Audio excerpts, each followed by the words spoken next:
বাঘ খেত শিয়ালের ছানা। এক শিয়াল আর এক শিয়ালনী ছিল। তাদের 3টি ছানা ছিল, কিন্তু থাকবার জায়গা ছিল না।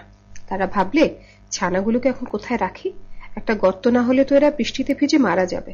তখন তারা অনেক খুঁজে একটা গর্ত বার করলে, কিন্তু গর্তের চারধারে দেখলে খালি বাঘের পায়ের দাগ।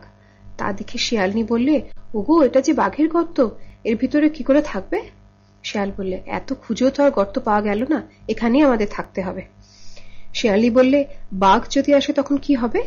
শিয়াল বললে, তখন তুমি খুব করে ছানাগুলির গায়ে চিমটি কাটবে, তাতে তারা চেঁচাবে, আর আমি জিজ্ঞেস করবো ওরা কাঁদছে কেন, তখন তুমি বলবে ওরা বাঘ খেতে চায়।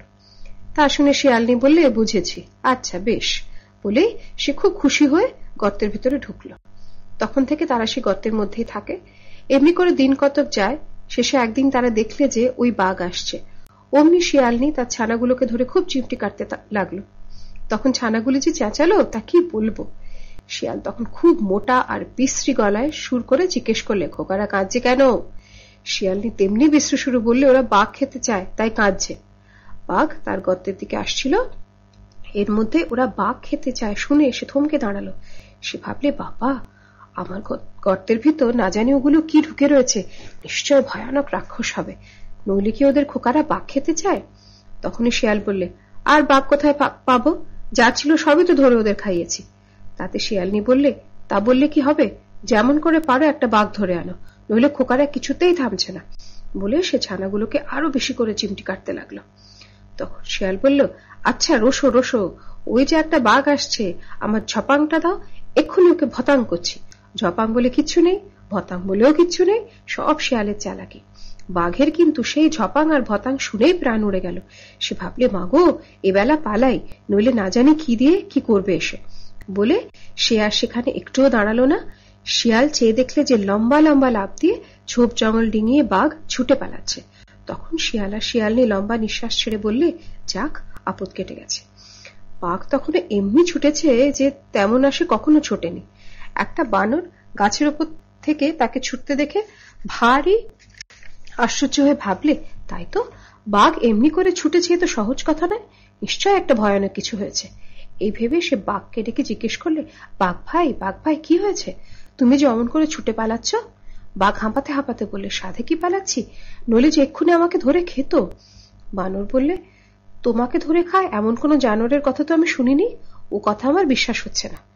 বাঘ বললে, যদি সেখানে থাকতে বাপু, তবে দেখতুম, দূর থেকে অমনি করে সকলেই বলতে পারে। বানর বললে, আমি যদি সেখানে থাকতুম, তবে তোমাকে বুঝিয়ে দিতুম যে সেখানে কিছুই নেই, তুমি বোকা, তাই মিছিমিছি অত ভয় পেয়েছ। এ কথায় বাঘের ভারী রাগ হলো। সে বললে, বটে, আমি বোকা, আর তোমার বুঝি ঢের বুদ্ধি, চলো তো একবার সেখানে যাই। বানর বলে, যাবো বই কি, যদি আমাকে পিঠে করে নিয়ে যাও। বাঘ বলে, তাই সই, আমার পিঠে চড়েই চলো। এই বলে সে বানরকে পিঠে করে আবার গর্তের দিকে নিয়ে চলল। শিয়াল আর শিয়ালনী সবে ছানাদের শান্ত করে একটু বসেছে, আর অমনি দেখে বানরকে পিঠে করে বাঘ আবার আসছে। তখন শিয়ালনী তাড়াতাড়ি ছুটে গিয়ে আবার ছানাগুলোকে চিমটি কাটতে লাগলো। ছানাগুলিও ভূতের মতো চেঁচাতে শুরু করলো। তখন শিয়াল আবার সেরকম শুরু করে বললে, আরে থামো থামো, অত চেঁচিও না, অসুখ করবে। শিয়ালনী বলে, আমি বলছি, যতক্ষণ না একটা বাঘ এনে এদের খেতে দেবে ততক্ষণ এরা কিছুতেই থামবে না। শিয়াল বললে, আমি যে ওদের মামাকে বাঘ আনতে পাঠিয়েছি, এক্ষুনি সে বাঘ নিয়ে আসবে, তোরা থাম। তারপর একটু চুপ করে সে আবার বললে, ওই যে তোদের বাঁদর মামা একটা বাঘ ধরে এনেছে, আর কাঁদিস নে, শিগগি ঝপাংটা দিয়ে ভতাং করি। বানরের এতক্ষণ খুব সাহস ছিল, কিন্তু ঝপাং আর ভতাংয়ের কথা শুনে আর সে বসে থাকতে পারল না। সে এক লাফে একটা গাছে উঠে দেখতে দেখতে কোথায় পালিয়ে গেল। আর বাঘের কথা কি আর বলবো, সে যে সেখান থেকে ছুট দিল, দুদিনের মধ্যে আর দাঁড়ালোই না।